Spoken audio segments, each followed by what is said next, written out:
accidentally discovered that my boyfriend was actually gay. Seeing that scene, I didn't scream or fight. I just quietly packed my things and walked away. But right then, my boyfriend suddenly ran after me. Hillary! What? Keys.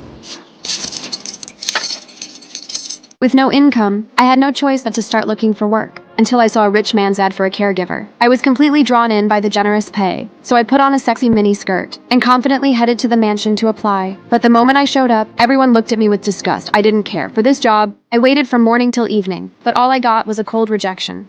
I'm afraid, Miss O'Neill, my son ran this ad. And, long story short, I need a nurse for my son. Are you a nurse? Well, no, but I thought that it said... I'm sorry. Give her a cab fare, David. I don't want cab fare. Give her cab fare. I don't want your goddamn cab fare.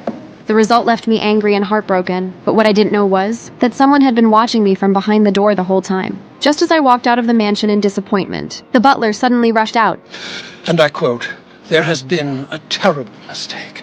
Would you please come back to the house for an informal interview downstairs?" After hesitating, I accepted his unofficial interview invitation, not knowing that this would change my fate. Soon the butler led me down to a basement. In the dim room sat a man. He looked thin and worn out. As I wondered what was going on, the door behind me suddenly closed. Even though I felt uneasy, I forced myself to walk toward him. During our conversation, I learned that he was worth billions, but he was suffering from blood cancer. He had been watching me from behind the door when I applied, and my straightforward personality made him choose me.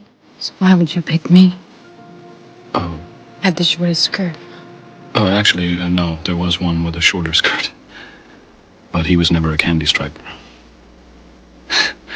I thought it would be a simple job, but when I followed him to the hospital, what I saw broke my heart. The sick little boy stared blankly, as if he had already lost hope in this world. Two elderly people cried in silence, their eyes full of helplessness toward the pain. And this little girl, even though she was suffering, she still smiled brightly, especially when I saw how sick the man became after chemotherapy. I had no idea what to do. The high-intensity work exhausted me so much that I collapsed in the bathroom. To take better care of him, I chose to sleep on the floor of his room, until his condition slowly improved. By accident, I found some old photos of him. As a child, his face was full of smiles, but the disease had covered all of that like a dark cloud. Seeing it all made my heart ache for him, and it made me wonder if I was truly capable of doing this job.